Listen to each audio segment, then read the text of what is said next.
하나님께서 우리에게 주시는 말씀 우리가 찾겠습니다. 출애굽기 17장 8절에서 16절까지 말씀입니다. 이스라엘 자손들이 광야에 들어서서 첫 번째 싸움을 하게 되었습니다.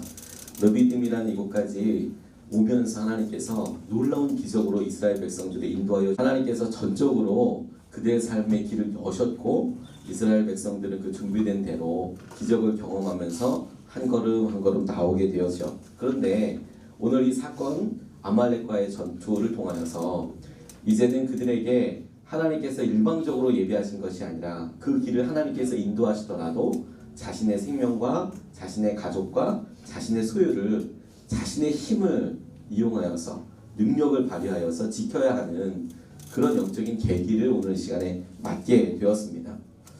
왜냐하면 하나님께서 그들에게 약속의 땅을 허락하여 주셨고 그들이 애굽에서 아주 오랜 기간 동안 종으로 살았기 때문에 그냥 시키는 대로 끌려다니는 대로만 살았던 것에서 이제는 그 땅을 다스릴 자로 그 땅의 주인으로 살아야 될 것을 하나님께서는 이런 여러 역경들과 주시는 여러 기회들을 통하여서 다루어 가시고 훈련시키시려고 하기 때문에 그렇습니다. 오늘 우리가 읽은 이 본문 말씀에 여호와 니시라는 말이 나오는데 주님께서 놀라운 승리를 하게 하셨기 때문이죠. 그리고 그 승리가 기도 때문이기 때문에 그렇습니다. 주님께서 이 기적의 여러 과정들 가운데 오늘 이 사건을 통하여서 기도를 통하여 믿음을 통하여 우리에게 도전하시는 것을 우리가 같이 좀 붙잡고 싶습니다. 오늘 본문을 통하여서 첫 번째로 하나님께서 다시 한번 깨닫게 해주시고 중요하다라고 도전하게 하신 것이 무엇이냐면 어려운 일 가운데 기도하게 되었다면 승리가 이미 시작된 것이다. 어려운 일 가운데 다른 여러 방법이 있고 다른 여러 선택이 있을 텐데 기도하게 되었다면 그것은 승리가 곧 시작된 것이다 라는 것을 하나님께서 주목하게 해주셨습니다. 9절 10절 말씀에 이렇게 나와 있습니다. 모세가 여호수아에게 이르되 우리를 위하여 사람들을 택하여 나가서 아말렉과 싸우라. 내일 내가 하나님의 지팡이를 손에 잡고 산 꼭대기에 서리라. 여호수아가 모세의 말대로 행하여 아말렉과 싸우고 모세와 아론과 훌은 산 꼭대기에 올라갔다 라고 나와 있습니다.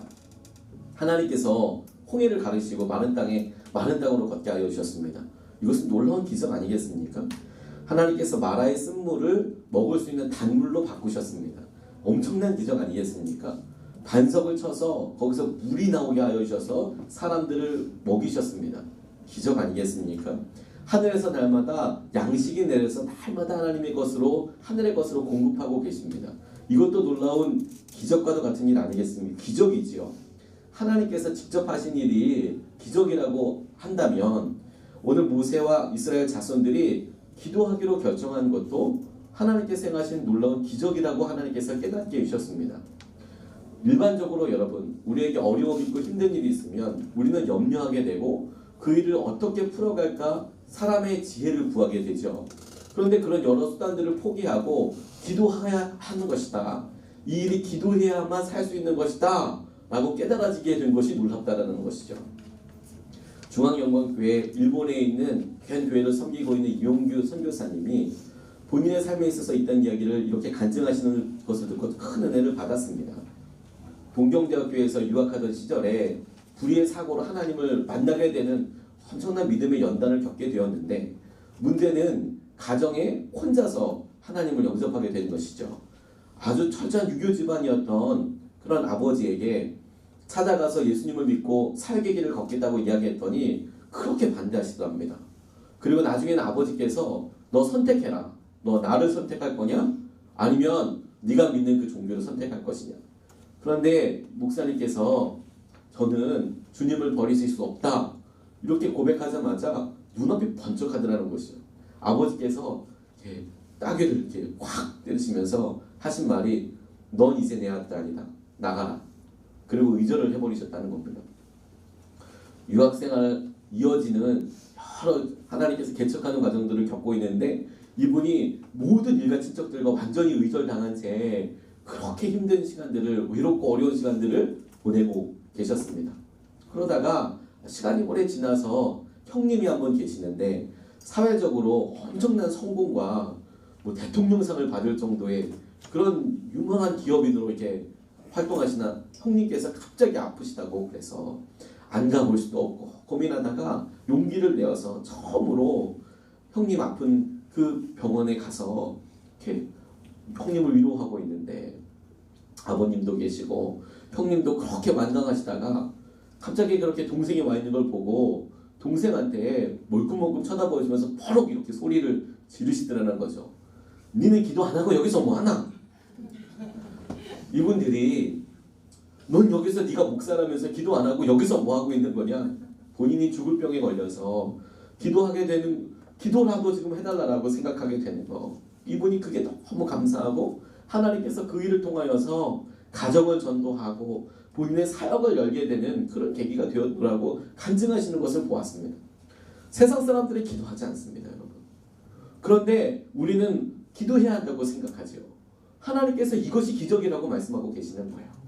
똑같은 방법으로 우리가 하지 않는 것이죠. 만나를 내리시고 홍해를 가리시는 분이 우리를 광야로 걷게 하시면서 준비하신 당신만의 방법이 무엇이냐면 너는 이제부터 기도하는 사람이 되어야 한다는 것입니다. 그전에는 울기만 하고 불평만 해도 하나님께서 응답하여 주셨습니다. 기적이 일어나니까 하나님이 그 자리에 계신다는 것을 다 알 수 있었습니다. 근데 이제는 더 놀랍게 하나님을 경험하게 된 것이 무엇이냐면 이제 너의 입으로 구해라. 그리고 그 구한 것이 이루어지는 것을 보면서 내가 여기에 너희와 함께 있는 것을 부인하지 못할 것이다. 놀랍게 경험하게 될 것이다. 이렇게 말씀하고 계시는 것이죠. 이번 송구에 오신 예배 때 기도하는데 가족 예배별로 기도하고 이렇게 있었습니다. 남자아이가 이렇게 나왔어요. 아빠 엄마가 안수기도 이렇게 받으니까 얘가 눈치를 살살 살피는 겁니다. 처음에 아빠 기도할 때 이렇게 멀끔 보고 엄마 기도할 때 멀끔 보고 이제 자기 차례가 온 겁니다. 근데 이 녀석이 가만히 멀뚱멀뚱 보고 있다가 슬그머니 손을 이렇게 모으는 거예요. 그리고 기도를 받는 겁니다. 엄청 예뻤습니다. 장씨 집안에 한 남자애가 있습니다. 그래서 이렇게 기도하다가 웃음이 나오더라고요. 너무 이뻐가지고. 그런데 부모가 하는 거 보고 어른들이 이렇게 하는 걸 가만히 보니까 얘네들이 이거 배우는 거 아니겠습니까? 이게 기적인 거예요. 저는 평소 때 외국어에 관심이 참 많아서 공부도 하려고 노력을 하고 이렇게 하는데 좌절감을 많이 경험합니다. 그러니까 모국어로 사용하는 마더텅으로 사용하는 사람들은 그걸 쉽게 할 텐데 어떤 수준이 넘어가면 도저히 어떻게 따라갈 수 없는 그런 부분이 많이 생기는 것 같아요. 점점 그런 부분이 많이 생기는 것 같아요. 이거 안 되겠다 싶어서 가만히 보면 외국에는 뭐 이런 단순 비유가 좀 그렇긴 하지만 거지들도 저보다 그 나라 언어를 잘하잖아요.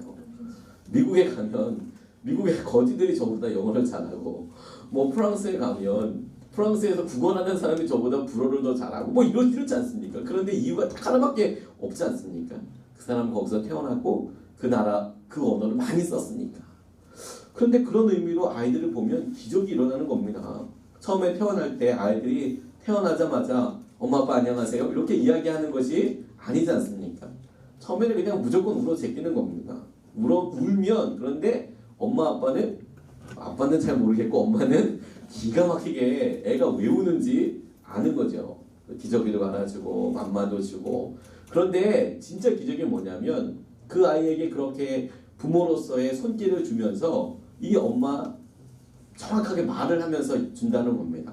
아이고 우리 예쁜 아들이 이제 화장실에 가야 되는구나. 우리 기저귀를 갈자. 아이고 배가 고파서 우는구나 라고 아주 정확한 문장을 통해서 이야기를 해주지 않습니까? 그런데 그 말을 애가 전혀 못 알아듣죠. 근데 놀라운 것은 그렇게 3개월을 이야기하고 6개월을 얘기하고 1년을 이야기하다 보면 어느 순간에 아이가 엄마가 사용하는 말들 중에서 맘마, 엄마 뭐 이런 이야기들을 하기 시작하는 것이죠. 그리고 한 3년, 5년 지나고 나면 얘네들이 뭐 별의별 말을 다 하기 시작하는 것이죠. 거기에 몇 년만 붙으면 도저히 말싸움으로 이길 수가 없는 그런 사람들이 아이들이 되는 것이죠. 말을 하기 시작해요. 그래서 자기가 고백하고 이야기하고 그것에 대해서 부모가 그대로 반응해 주는 것을 알게 되는 것이죠. 믿음에 있어서도 정말 그렇더라고요. 하나님께서 우리가 알아듣던 못 듣던 믿음의 초신자였던 어떻던 하나님께서는 똑같이 믿음의 방법으로 우리에게 그렇게 대해 주신 거예요. 그런데 어느 순간이 지나고 나니까 우리가 그 하나님의 일, 하나님의 언어인 기도로 하나님 앞에 나아가는 거예요. 그러면 여러분 우리가 알 수 있는 게 뭐예요? 어느 순간에 이런 능력이 우리에게 생긴 것이 아니라 하나님께서 우리가 알지 못하던 오래전부터 똑같은 방법으로 우리에게 그렇게 대해주고 계신 것이죠. 그러니까 우리가 마치 말을 하기 시작했다면 그 부모가 수개월, 수년 동안 그렇게 반복적으로 이야기해서 그렇게 역사를 그렇게 계속해서 말을 하게 되는 것처럼 우리가 하나님의 방법을 기도하기 시작했다면 하나님이 그런 능력을, 그런 계획을, 그런 시작을 우리에게 하셨다는 것이죠. 그러니까 믿을 수 있게 되는 겁니다. 기도하게 되었다면 하나님께서 승리하게 하시기로 작정하신 거구나. 오래전부터 그렇게 계획하신 거구나. 그렇게 믿고 우리가 나아갈 수 있게 되는 것입니다. 어려운 일들 앞에서 하나님께서 이렇게 보여주신 것이 오늘 손이 올라가면 승리하고 손이 내려가면 패배하는 것처럼 보이는 것을 통하여서 하나님께서 기도에 그렇게 주목하고 계시다라는 것을 모세를 통하여서 보여주신 거거든요.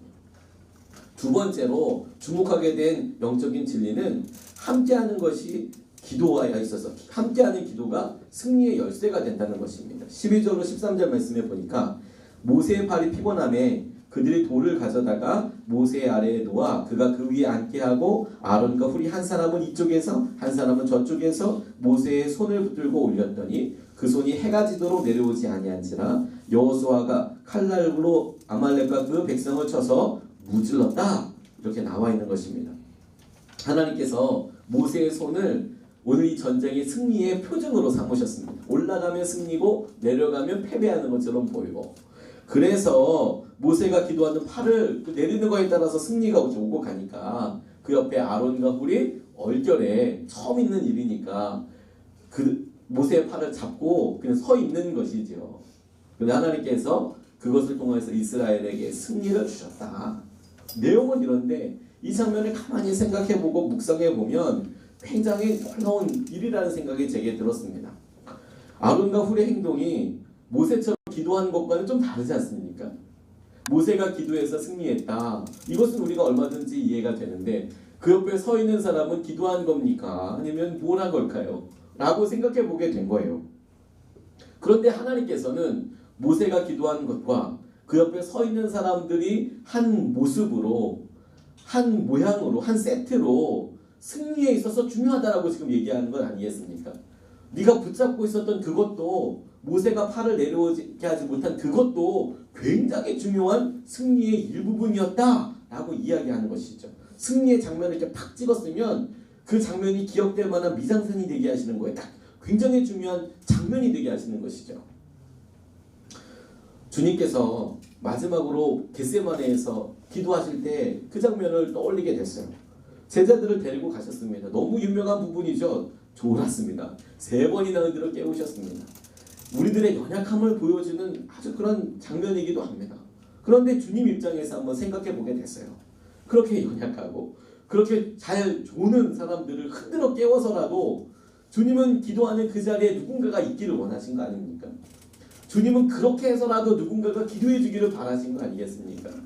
그냥 열정으로 기도해 주고 눈물로 기도해 주는 사람이 있으면 힘이 될 텐데 이제 마지막으로 십자가 지실 거 아시고 제자들이 있는데 제자들 자고 있지 않습니까? 흔들어서 깨우면 정신을 차려주면 좋은데 또 자고 있지 않습니까? 그런데도 하나님 주님께서 그렇게 흔들어서 깨우셨다면 우리의 연약함도 극명하게 보여주는 장면이지만 반대로 주님께서는 그런 연약한 기도라도 하기를 원하셨다. 그 자리에 있기라도 주님께서는 바라셨다. 이게 기도의 놀라운 특성이더라고요. 이게 진짜 귀한 거더라고요. 기도의 자리에 함께하는 사람은 이미 승리의 자리에 함께 있는 거예요. 우리는 우리 스스로가 눈물이 나고 열정이 있고 그런 기도가 너무 좋죠. 그리고 우리가 사모해야 할 마땅한 은혜입니다. 그런데 여러분 그렇게 되는 것이 있을 수도 있고 허락해 주셔도 기도할 수도 있고 어떨 때는 좋을 수도 있지 않습니까? 근데 주님 입장에서는 이게 똑같을 수도 있다는 거예요. 모세처럼 우리가 기도하여서 손이 올라가서 승리하게 되는 경험도 있고 어떤 때는 우리가 옆에 서서 그것을 중보하고 붙잡고 있는 사람일 수도 있는데 하나님께서는 그 기도를 한 세트로 승리의 장면으로 기억하신다는 거예요. 그러니까 함께 기도하는 게 너무너무 중요하지 않겠습니까? 제가 고사리교회에서 목회할 때 저를 그렇게 기도하도록 해주시는 성도님 한 분이 계셨어요. 저희가 새벽 4시에 항상 새벽 기도했는데 이 한 분이 산 밑에서부터 올라오시는 겁니다. 담임 목사가 도망도 못 가고 그러고 오셨는데 새벽 예배 저 안 드릴 수도 없고 그렇게 하는 것이죠. 이분은 새벽 3시 20분서부터 와서 불 켜놓고 기다리시는 분이에요. 처음에는 이분 오기 전에 교회 불이라도 켜놓을까 하다가 나중에 포기했습니다. 이분은 7시에 주무셨어요. 해가 지면 그냥 주무셨어요. 저는 그렇게는 안 되거든요. 그러니까 2시에 일어나서 준비하시고 밥 해놓고 한 2시 반 이쯤 되면 그냥 올라오시는 거예요. 그러면 한 30분 40분 걸렸거든요. 그러니까 3시 20분 때쯤 되면 가만히 계시는 겁니다. 근데 제가 목회했던 그 과정들을 생각해 보면서 그분 생각이 정말 많이 나는 거예요. 어디 잠깐 나갈 일이 있고 서울에 올라올 일이 있으면 한 분한테만 전화하면 돼요. 내일 여기 제가 있어서 무슨 일 때문에 올라왔는데 혼자 기도하고 가셔야겠습니다. 이렇게 전화하는 거죠. 근데 그게 얼마나 저를 영적으로 각성하게 하는지 깨어있게 하는지 얼마나 하나님 앞에 메워달리게 하는지 몰라요. 앉아서 와서 기도하고 있어야 되잖아요. 너무 놀랍더라고요. 너무 놀랍더라고요. 그리고 그분에게도 하나님께서 행하신 은혜를 보게 하시더라고요. 근데 제가 이런 엉터리 같은 마른 기도를 통해서 하나님께서 역사하신다는 것을 어떻게 알았느냐 하면 하나님께서 우리 교회에 기도 제목을 주셨을 때 알았습니다. 교회 보일러 공사를 해야 되는 겁니다. 너무너무 이게 그 재정에 목돈 들어가는 게 쉽지 않았습니다. 그런데 헌금할 수 있는 게 그렇게 많지 않죠. 그래 우리 할머니 할아버지들께서 헌금하면 이렇게 쉽게 많이 하실 수 있는 게 아니지 않습니까? 그러니까 기도할 수밖에 방법이 없죠. 근데 아는 사람들이 없는 겁니다. 시골에서 그거 어떻게 하겠습니까? 그런데 설상가상으로 방수공사도 해야 되는 거예요. 계속 공사가 많은 겁니다. 건물을 지어놓으니까 이게 아무리 현대식으로 예쁘게 지어놔도 공사를 괴산 사람이 했으면 이건 괴산 건물인 거예요. 설계를 서울에서 한 거는 필요가 없는 거예요. 시공을 어디서 했느냐에 따라서 그대로 차이가 나는 겁니다. 괴산 스타일이 됐어요. 그래서 기도밖에 할 수 없는데 제가 그렇게 어려운 상황을 하니까 저희 지방에서 같이 친하게 지내는 목사님이 제게 진심 어린 충고를 해주셨어요. 본인 마음이 정말 어려우셨을 텐데 저한테 목사님 편지들을 한번 써보세요. 여러 교회들의 편지를 한번 다 써보라는 거죠. 우리 교회가 그 방수공사를 해야 하는데 한번 보내보시라고 지방에 연회에다 다 보내보시라고. 본인도 너무 생활이 힘들어서 그렇게 보내보셨다고. 그랬더니 다는 아니지만 몇몇 교회도 반응해 주는데 너무 감사하더라고. 저는 사실 그렇게 편지를 보내보고 하나님께 기도 요청을 하고 교회 형편을 알리는 게 믿음이라고 생각합니다. 그거 믿음입니다. 그렇게 해서라도 하나님께서 그 교회를 세우시거든요. 근데 제게는 하나님께서 그것도 믿음이라는 귀한 믿음이라는 생각도 주셨습니다만 제게 그때 당시에 이야기하셨던 것은 무엇이냐면 저희 아버지 평생 그렇게 어려운 모습 제가 봤거든요. 그런데 이제 저도 평생 목회하고 나아가야 될 거 아닙니까? 하나님 이거 채워주시지 않으면 제가 평생 하나님을 어떻게 따라갑니까?